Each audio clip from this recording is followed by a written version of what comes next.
तो दोस्तों आपका फिर से स्वागत है। तो आज मैं आपके लिए जो मूवी लेकर आया हूँ वो हो सकता है कि आपने पहले भी कहीं देख रखी होगी, लेकिन इस बार मैं इस मूवी को कोई रेगुलर एक्सप्लेनेशन की तरह नहीं बल्कि एक डॉक्यूमेंट्री की तरह आपके सामने पेश करूंगा। तो आइए इस वीडियो में हम इस मूवी का एक्सप्लेनेशन और उससे ही जुड़े कुछ रियल फैक्ट्स को भी देखेंगे। तो आखिर कोई किस हद तक दरिंदा हो सकता है और क्या किसी मासूम पर ताकत आजमाना ही ताकतवर की निशानी है। अगर हम किसी को बचाने में जरा भी देरी करें और अपनी हिम्मत नहीं दिखाएं तो उसका अंजाम क्या हो सकता है, ये आज की कहानी में आपको पता चल जाएगा। डेविड नाम का एक आदमी जो कि अपने काम पर जा रहा था और तभी रास्ते में एक होमलेस आदमी को कोई गाड़ी टक्कर मार देती है और वो गाड़ी तो वहाँ से भाग जाती है, लेकिन डेविड उस आदमी को बचाने में लग जाता है। बहुत कोशिशों के बाद में CPR देकर डेविड उस आदमी को होश में लेकर आता है और कुछ देर के बाद में एम्बुलेंस आकर उस होमलेस आदमी को अपने साथ में लेकर चली जाती है। अब फिर हम डेविड के बारे में जानते हैं कि आज डेविड के पास में सब कुछ है, लेकिन बचपन की ज़िंदगी में उसके साथ में कुछ ऐसा हुआ था जिसे वो आज भी नहीं भूल पाया है और यहाँ तक कि उसके वाइफ को भी इस बारे में कुछ भी नहीं पता है। डेविड एक ड्राइंग निकालता है जिसे देखकर वो बहुत ज़्यादा इमोशनल हो जाता है और वो अपने बचपन के 1958 के साल को याद करता है जब वो एक दिन लेक के पास मछली पकड़ रहा था। तभी वहाँ पर एक लड़की आती है और दोनों एक दूसरे के साथ में बातें करने लगते हैं। उस लड़की का नाम मैग था और मैग के पेरेंट्स कार एक्सीडेंट में मारे गए थे। तो मैग अपनी आंट रूथ के साथ में रहने आई थी और डेविड रूथ का ही पड़ोसी था। फिर कुछ बातें करने के बाद में मैग अपने घर पर चली जाती है और दोनों एक दूसरे के अच्छे दोस्त बन गए थे। डेविड रूथ के बेटों का दोस्त था और वो अक्सर उनके घर भी आया जाया करता था। अब एक दिन डेविड रूथ के एक बेटे रेफिल से कहता है कि वो उसकी बहन मैग से मिला था और रेफिल कहता है कि वो उसकी बहन नहीं है, वो उसकी स्टेप सिस्टर है। सभी दोस्त एक साथ मिलते हैं और वे सभी एक गेम खेलने के लिए जंगल में जाते हैं। उन सभी के साथ में टिफनी नाम की एक लड़की भी आई थी और गेम हारने की वजह से टिफनी को बांधकर कुछ सेक्सुअल क्वेश्चन पूछते हैं और उससे एक सांप से डराते हैं। अब शाम के समय डेविड मेले में जाता है जहाँ पर मैग भी आई हुई थी। डेविड और मैग वहाँ पर बहुत अच्छा टाइम स्पेंड करते हैं और रूथ मैग को ज़्यादा आज़ादी नहीं देती थी। वो कहीं बाहर भी जाती थी तो उसे टाइम पर घर आना होता था, लेकिन डेविड को लगता था कि रूथ बहुत ही ज़्यादा फ्रेंडली है। अब अगले दिन डेविड रूथ के घर उनके बेटों के साथ में टीवी देख रहा था और रूथ ने अपने बेटों को बिगाड़ कर रखा हुआ था। रूथ की ही तरह उसके बच्चे भी कम उम्र में ड्रिंकिंग और स्मोकिंग करने लगे थे और यहाँ तक कि रूथ अपने बच्चों को लड़कियों के बारे में बुरी बुरी बातें सिखाती थी। फिर वो अपने बेटों को मेले में ले जाती है और मैग को घर का ध्यान रखने को कहती है। अब रात के समय डेविड और रूथ के बेटे लड़कियों के बारे में गंदी गंदी बातें कर रहे थे। तभी विल कहता है कि क्यों ना मैग के शरीर को चुपके से देखा जाए और सभी लड़के चुपके से मैग की खिड़की पर नजर रखते हैं जहाँ पर मैग कपड़े बदल रही थी। लेकिन कुछ समय के बाद मैग अपने रूम की लाइट बंद कर देती है और सभी लड़के कुछ नहीं देख पाते हैं। अब अगले दिन रूथ अपने गार्डन में अपने बेटों को सिल्कवर्म को मारना सिखा रही थी और वो सिल्कवर्म के जाले पर आग लगा देती है। उसके बेटे ये देखकर बहुत ज़्यादा खुश थे और वो उन्हें जानवरों पर अत्याचार करना, निर्दय बनाना, यही सब अपने बेटों को सिखा रही थी। रूथ मैग को भी उन वर्म्स को जलाने को कहती है, लेकिन मैग ये सब नहीं करना चाहती थी और तब रूथ मैग को बहुत ही गलत तरीके से बातें सुनाने लगती है। मैग की एक छोटी बहन भी थी जिसका नाम सुजैन था, जिसे पोलियो की बीमारी थी और वो उसकी बहन सुजैन के साथ में कपड़े धोने के लिए उसे भेज देती है। अब एक दिन डेविड रेस्टोरेंट में जाता है और वो वहाँ पर बर्गर और कोल्ड ड्रिंक खरीदता है। तभी वहाँ पर मैग आकर उससे कुछ खाने के लिए पैसे मांगती है क्योंकि रूथ ने उसे 2 दिन से खाने के लिए नहीं दिया था। रूथ का ऐसा कहना था कि मैग मोटी हो गई है और उसे कम खाना चाहिए। डेविड मैग के लिए भी खाना मंगवा देता है और डेविड समझ नहीं पा रहा था कि रूथ ऐसा क्यों करेगी। उसने तो रूथ के बारे में कभी भी कुछ भी बुरा नहीं सुना था। मैग के मुताबिक रूथ हर समय हर बात के लिए उसे ताना देती है और वो उसे जरा भी पसंद नहीं करती है।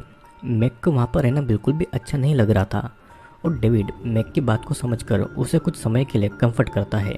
डेविड देखता है कि रूथ मैग की बहन सुजैन को बुरा भला कर रही है और सुजैन को पोलियो था तो वो अपने पैरों से ठीक से नहीं चल पाती थी।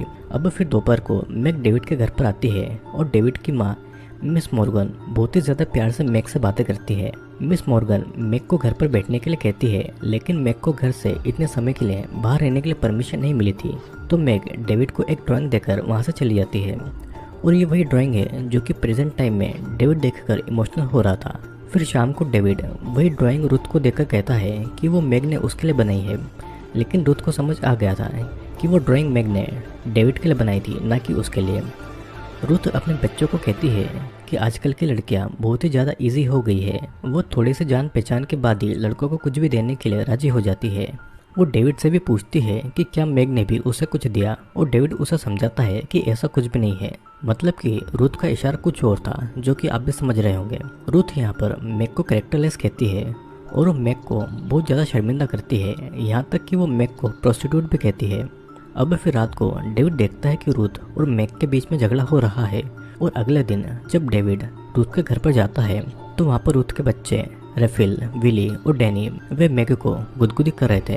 और इसी बीच रेफिल मैग के ब्रेस्ट को छूता है और मैग उसे थप्पड़ मारकर उसे दूर कर देती है। तब विली सुजैन को अलमारी से बाहर निकालता है और तभी वहाँ पर रूथ आती है और सुजैन से पूछती है कि मैग ने रेफिल को थप्पड़ क्यों मारा। सुजैन कहती है कि गलती रेफिल की है, और तब रूथ सुजैन को बिस्तर पर लिटाकर उसके अंडरगारमेंट्स उतारकर वो छोटी सी बच्ची के प्राइवेट पार्ट पर उसे मारती है। ये देखने के बाद में डेविड भी सहम गया था, और अपनी बहन की ऐसी हालत देखकर मैग दौड़कर वहाँ पर आती है। रूथ उसे कहती है कि अगर उसने फिर से कभी लड़कों पर हाथ उठाया तो उसकी बहन को ही सजा मिलेगी, और यहाँ तक कि रूथ मैग की माँ की रिंग भी छीन लेती है। रूथ डेविड को भी समझा देती है कि वो उसके घर के मामलों को कहीं भी नहीं बताए, और डेविड डर के वहाँ से भाग जाता है। अब अगले दिन रेफिल और डेविड मेले में जाते हैं और वहाँ पर वो देखते हैं कि मैग एक पुलिस वाले से बातें कर रही है। फिर वे लोग घर पर आते हैं और विली मैग को थप्पड़ मारता है क्योंकि वो पुलिस वाले से बातें कर रही थी। रूथ मैग को कहती है कि उसे यहाँ से ले जाने के लिए कोई नहीं आएगा और पुलिस भी उसका साथ नहीं देगी, क्योंकि किसी को भी उसकी कोई फिक्र नहीं है। रूथ को किसी भी पुलिस वाले से डर नहीं लगता है। फिर वो मैग और सुजैन को रूम में जाने को कहती है, और उसके जाने के बाद में रूथ डेविड को बियर की कैन देती है और उसे कहती है कि वो अपने फादर को न बताए कि उसने ये किसने दिया है। अब अगली सुबह डेविड, विली और डैनी कार साफ कर रहे थे, और विली और डैनी ये बातें करते हैं कि मैग के साथ में कैसे गेम खेला जाए। डेविड भी सारी बातें सुन रहा था, तो डेविड अपने फादर से परमिशन मांगता है ताकि वो रात के समय रूथ के घर रुक जाए। वो पहले भी लड़कों के साथ में रात को एक साथ रह चुका था, लेकिन अब वहाँ पर दो लड़कियां भी थी जिनका नाम था सुजैन और मैग, और इसीलिए डेविड की माँ उसे परमिशन नहीं देती है। लेकिन डेविड को ज्यादा जिद करने पर उसके फादर उसे वहाँ जाने के लिए बोल देते हैं। रात को डेविड रूथ के घर पर जाता है, लेकिन घर पर कोई नहीं था। तब डेविड बेसमेंट पे जाता है जहाँ पर रूथ और उसके सभी बेटों ने मिलकर मैग को वहाँ पर कुछ किताबों के ऊपर बांधकर खड़ा रखा था। मैग की आंखों पर पट्टी बंधी हुई थी, और रेफिल एक बुक को हटाता है ताकि मैग को खड़े होने में तकलीफ हो। उसके दोनों हाथ बंधे हुए थे और मैग के हाथों में बहुत ज़्यादा दर्द हो रहा था। विली सभी बुक्स को हटा देता है और मैग अब बस अपने हाथों के सहारे लटक रही थी। रेफिल कहता है कि उसके सारे कपड़े उतार देना चाहिए, लेकिन डेविड उनको ऐसा करने से रोकता है, और फिर विली एक चाकू से मैग के सारे कपड़े फाड़ देता है। रूथ अपने लड़कों को रोकती भी नहीं है, और सभी उसे सेक्सुअल बातें पूछ रहे थे कि वो अकेले में अपने बॉडी के साथ में क्या क्या करती है। डेविड और सुजैन बस रो रहे थे और वो मैग को बचाने के लिए कुछ भी नहीं कर पा रहे थे। टोनी मैग के शरीर को छूने वाला था, लेकिन रूथ उनको रोककर ये कहती है कि कोई भी इस प्रोस्टिट्यूट के गंदे शरीर को न छुए। रूथ मैग से भी कहती है कि अगर वो यहाँ से भागेगी तो उसकी जगह उसकी बहन को यहाँ पर नेकेट करके लटका दिया जाएगा, और सभी वहाँ पर मैग को ऐसे ही लटकते हुए छोड़कर चले जाते हैं। रात को डेविड को छोड़कर सभी लड़के मैग के शरीर के बारे में बातें कर रहे थे, और मैग के शरीर को छूने के लिए वे सभी फिर से बेसमेंट पे जाते हैं। मैग उनसे पानी मांगती है क्योंकि उसने बहुत टाइम से कुछ भी खाया और पिया नहीं था, तो सभी लड़के अपना पेशाब मैग को पिला देते हैं, और वो उनको रिक्वेस्ट करती है कि उसके हाथों की रस्सियाँ लूज कर दे। टोनी मैग को कहता है कि अगर वो उनको उसका शरीर छूने देगी तो वो उसके हाथों की रस्सियाँ लूज कर देंगे, लेकिन मैग इस बात को नहीं मानती है और कहती है कि अगर उन्होंने उसके शरीर को छुआ तो चिल्ला देगी। तब रूथ को भी उनके यहाँ पर होने का पता चल जाएगा, जिसके बाद में वे लड़के वहाँ से चले जाते हैं, लेकिन डेविड जाने से पहले मैग के हाथों की रस्सियाँ लूज कर देता है। अब अगले दिन सभी लड़के फिर से बेसमेंट में आते हैं, जहाँ पर रूथ मैग को एक ब्रेड खिला रही थी, लेकिन मैग इतनी ज़्यादा कमज़ोर हो गई थी कि वो कुछ खा ही नहीं पा रही थी, और गलती से मैग के हाथ से रूथ का कप टूट जाता है, और तब रूथ मैग के सामने सुजैन को मारती है, जिसे देखकर मैग को बहुत ज़्यादा दुख होता है। और हम देखते हैं कि इधर रात को डेविड को इन सब बातों की वजह से नींद भी नहीं आ रही थी। अगले दिन फिर डेविड रूथ के घर पर जाकर सुजैन से बातें करता है, और डेविड उससे माफ़ी भी मांगता है कि वो उनको नहीं रोक सकता। सुजैन भी उसकी बात को समझ जाती है, और तभी डेविड को बेसमेंट से कुछ आवाज़ आती है। डेविड बेसमेंट पर जाकर देखता है तो वहाँ पर विली, डैनी, टोनी, रेफिल और उसके दोस्त मैगी से खिलौनों की तरह खेल रहे थे। मैग थक कर गिर जाती है और तब सभी वहाँ से चले जाते हैं। लेकिन डेविड अभी भी छुपकर देख रहा था। टॉबी मैग को उठाकर उसे फिर से बांध देता है और वहाँ पर कोई नहीं था, तो मौके का फ़ायदा उठाकर वो मैग को किस करने की कोशिश करता है, लेकिन किसी के आने का एहसास होता है और वहाँ से भाग जाता है। तब डेविड मैग के पास आता है, लेकिन रुथ को वहाँ पर देखकर डेविड वहाँ से भाग जाता है। रात के समय डेविड अपनी माँ के पास जाता है इन सभी बातों को बताने के लिए, लेकिन उसकी माँ सो रही थी तो वो कुछ बता नहीं पाता है और वो खुद को बहुत बेबस महसूस कर रहा था, क्योंकि वो अपने दोस्त मैग के लिए कुछ भी नहीं कर पा रहा था। रूथ और उसके बेटों की हैवानियत और भी ज़्यादा दिन ब दिन बढ़ती जा रही थी और वहाँ पर टोनी चाकू लेकर मैग को चोट पहुँचा रहा था और रूथ उसे सिगरेट से जला रही थी। डेविड ये सब देखकर कुछ भी नहीं कर पा रहा था और तभी उनका डोरबेल बजता है। रूथ लड़कों को आंसर करने के लिए भेजती है।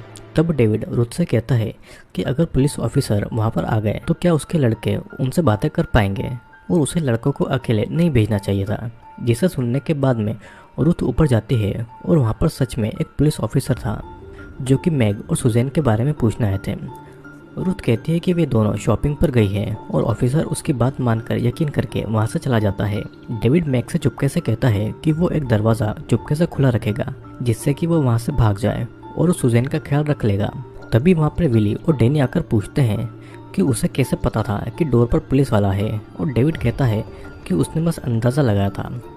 अब रात के समय डेविड चुपके से मैग के पास जाकर उसके हाथ की रस्सियाँ खोल देता है और उसे एक चाकू देता है अपनी सेफ्टी के लिए, और उसे कहता है कि उसने उसी लेक के पत्थर के नीचे पैसे रखे हैं। उसने वो पैसे मैग के लिए ही इकट्ठे किए हैं जिससे कि वो वहाँ से भाग जाएगी। रात को घर आने के बाद में डेविड ये उम्मीद कर रहा था कि मैग उस नरक से भाग गई होगी, लेकिन वो सुबह जाकर देखता है तो वहाँ पर पैसे अभी भी पड़े थे। वो समझ जाता है कि मैग वहाँ से नहीं भाग पाई है और फौरन रूथ के घर पर जाता है। वहाँ पर एविल डेविड को बेसमेंट में ले जाता है। बेसमेंट पर रूथ अपने ही बेटे विली से मैग का रेप करवा रही थी। रूथ के बाकी के लड़के और उनके दोस्त ये सब देख रहे थे।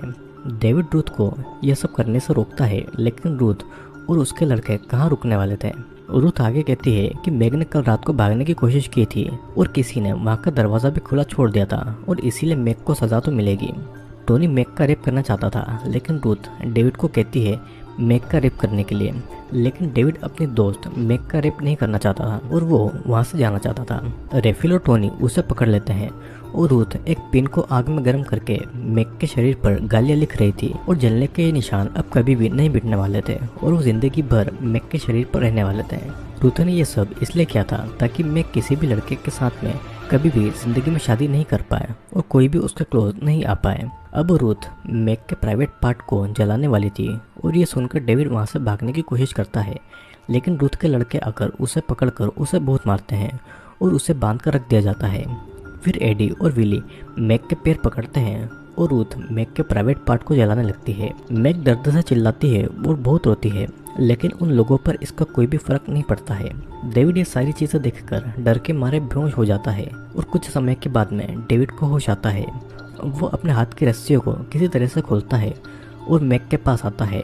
सुजैन कहती है कि मैग अगर चाहती तो भाग सकती थी, लेकिन सुजैन के बारे में सोचकर वो वहाँ से नहीं भागी। मैग की हालत बहुत ज़्यादा ख़राब हो गई थी और दर्द की वजह से वो बहुत ज़्यादा रो रही थी। डेविड उससे माफ़ी मांगता है कि वो अपने दोस्त मैग के लिए कुछ भी नहीं कर पाया, लेकिन वो अब उनको वहाँ से निकालने की पूरी कोशिश करेगा। डेविड बेड के नीचे की सुइयों को जमा करके आग लगा देता है और वो आग घर के बाहर तक आती है। रूथ बेसमेंट में देखने जाती है और तभी डेविड सुजैन के लेग स्टिक से उसे मारकर उसे बेहोश कर देता है। विली आकर उसे रोकता है और विली और डेविड के बीच में फाइट होती है, लेकिन तब तक वहाँ पर ऑफिसर जेनिंग आ गए थे। डेविड सारी बातें ऑफिसर जेनिंग को बताता है और वो सुजैन को अपने साथ में लेकर चले जाते हैं। अब आखिरी समय में डेविड और मैग साथ में बातें कर रहे थे और मैग उससे अपनी माँ की रिंग मांगती है। डेविड रूथ से रिंग लाकर मैग को दे देता है और आखिरी समय में दोनों एक दूसरे को आई लव यू कहते हैं।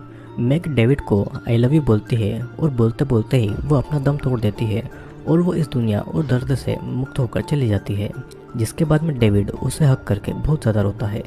अब प्रेजेंट समय में डेविड मैग की दी हुई ड्राइंग को लेकर बहुत ज़्यादा रो रहा था और वो उसी लेक में जाता है जहाँ पर मैग से वो पहली बार मिला था और आज भी वो ऐसा एहसास करता है कि मैग उसके साथ में है।